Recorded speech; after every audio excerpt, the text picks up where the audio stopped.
મહીસાગર જિલ્લાના સંતરામપુર તાલુકાના બટકવાડા મુખ્ય પ્રાથમિક શાળામાં આમ આદમી પાર્ટીની ટીમ દ્વારા અચાનક મુલાકાત લેતા શાળાના 12 જેટલા ઓરડાઓ જર્જરિત હાલતમાં હોવાનું જણાઈ આવ્યું છે। આ શાળા 2 પાળીમાં ચાલે છે, જેનાથી બાળકોને સ્કૂલે આવવામાં બહુ જ અગવડતા પડે છે।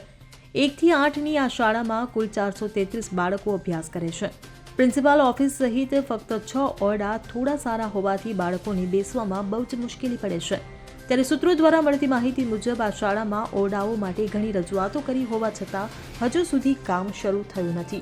તો ભણશે ગુજરાત, આગળ વધશે ગુજરાત એવી વાત સરકાર દ્વારા વારંવાર સાંભળવા મળે છે, પરંતુ શાળાના ઓરડાઓ જ સારા ન હોય તો બાળક ભણશે ક્યાં એ સવાલ ઊભો થાય છે।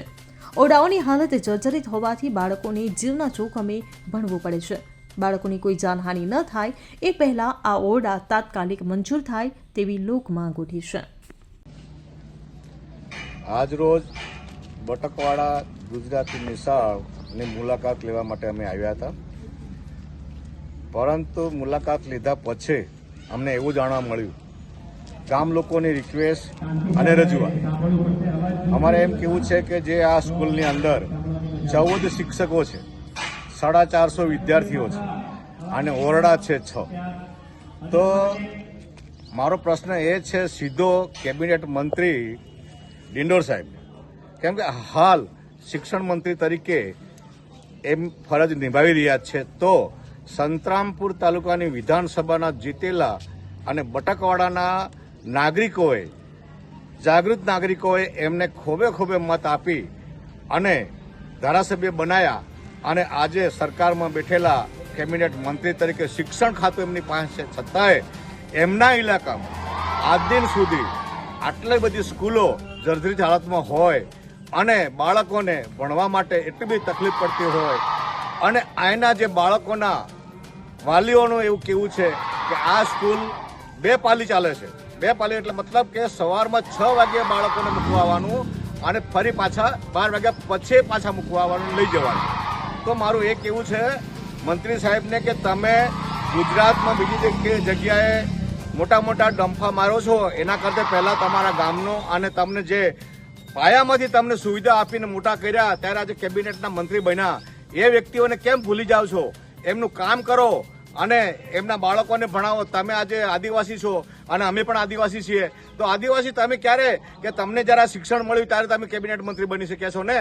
તો આજે પાછલી પેઢી અત્યારે છે સ્કૂલમાં ભણે છે, એમના માટે પ્રોત્સાહન આપો, એમને સુવિધાઓ આપો।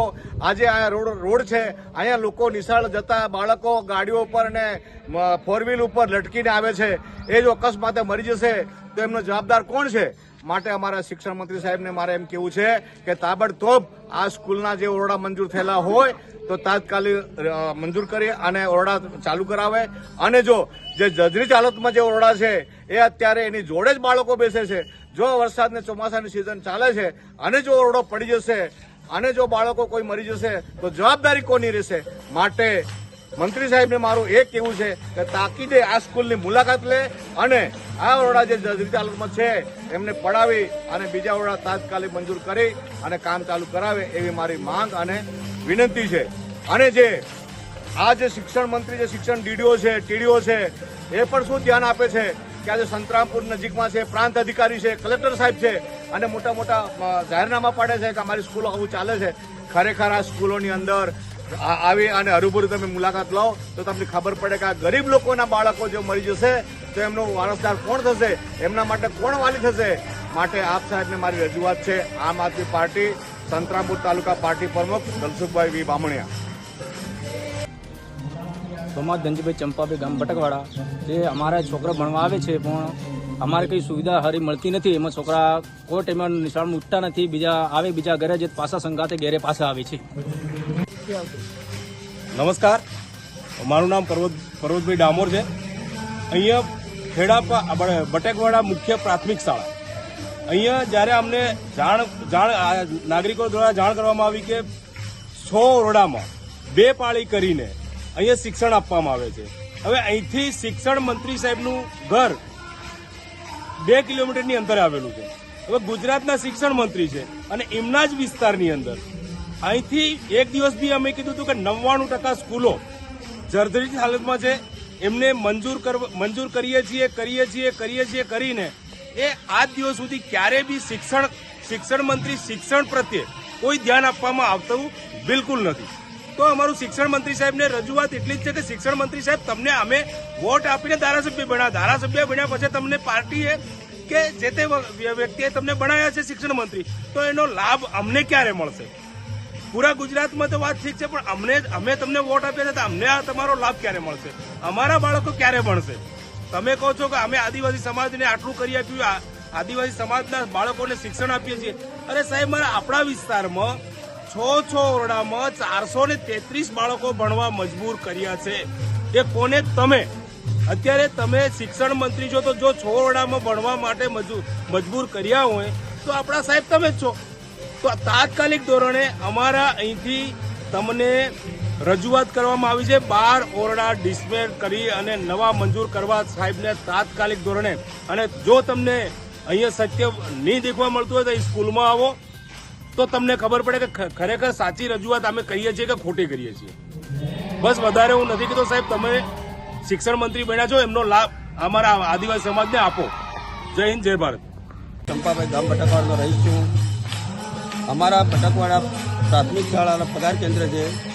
500 થી 600 છોકરાઓ અભ્યાસ કરે છે. 2 પાળી ચાલે છે. સવારમાં 1 થી 5 ધોરણના છોકરાઓ આવે છે. દરેક વાલીને સવારમાં 6:30 વાગ્યે ઉઠી છોકરાને સ્નાન કરાવી અને તેને તૈયાર કરી અને જાતે મૂકવા આવવું પડે છે. કારણ કે રસ્તાની નજીક નિશાળ હોવાના કારણે અકસ્માતનો પણ ભય છે. અને જ્યારે આ જો 2 પાળી ન હોય તો અમારે નાના છોકરાઓ મોટાઓ બધા મળી અને સાથે એકબીજાના હાથ પકડી અને શાળાએ આવી શકે.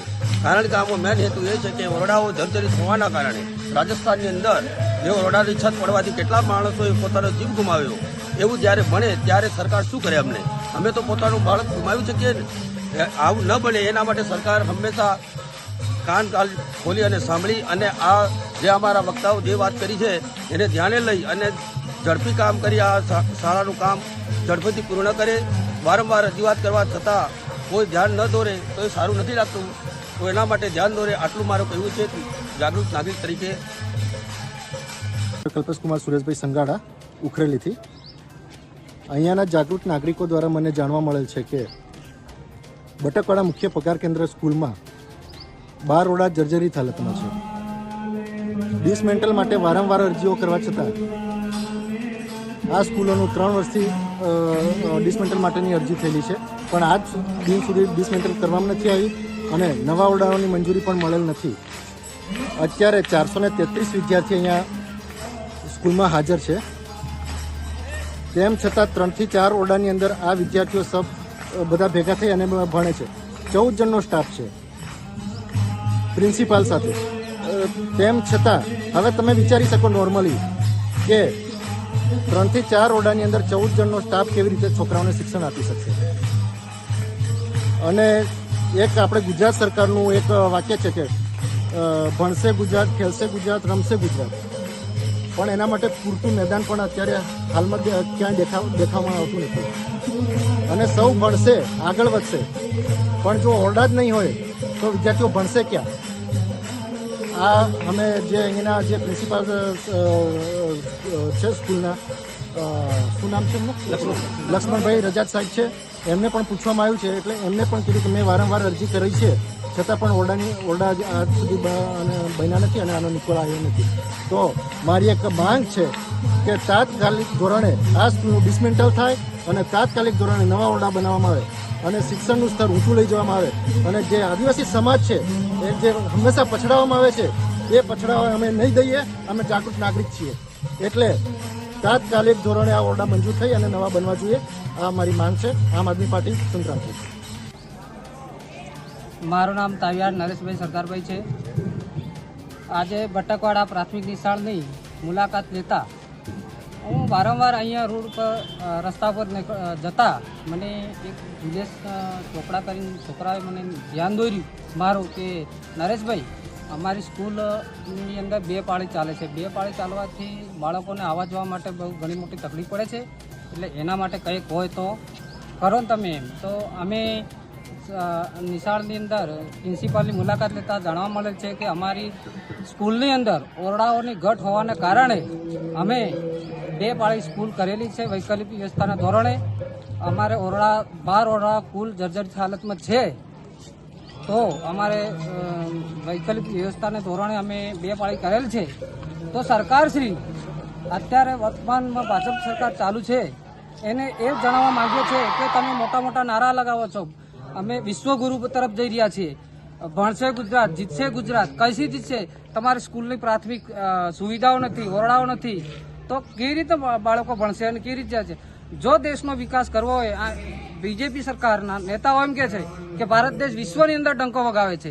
વિશ્વની અંદર ડંકો વગાડવા માટે હંમેશા સારું શિક્ષણ, સારું આરોગ્ય હશે તો જ આપણે પ્રગતિ કરીશું, વિશ્વગુરુ બનીશું. વિશ્વગુરુની વાતો કરે છે તો કેવી રીતે વિશ્વગુરુ બનીશું? આપણી પાયાની સગવડો નથી, શિક્ષણનું સ્તર એકદમ નબળું છે આદિવાસી વિસ્તારોને.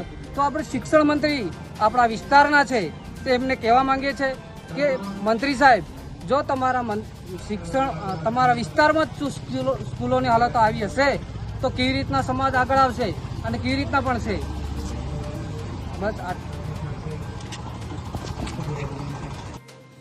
Bureau report CN24 news. હવે જુઓ દેશ દુનિયાની તમામ ખબરો તમારી આંગળીના ટેરવે. ઉઠાવો મોબાઈલ અને Google Play Store પરથી ડાઉનલોડ કરો અમારી CN24 ન્યૂઝ મોબાઈલ એપ.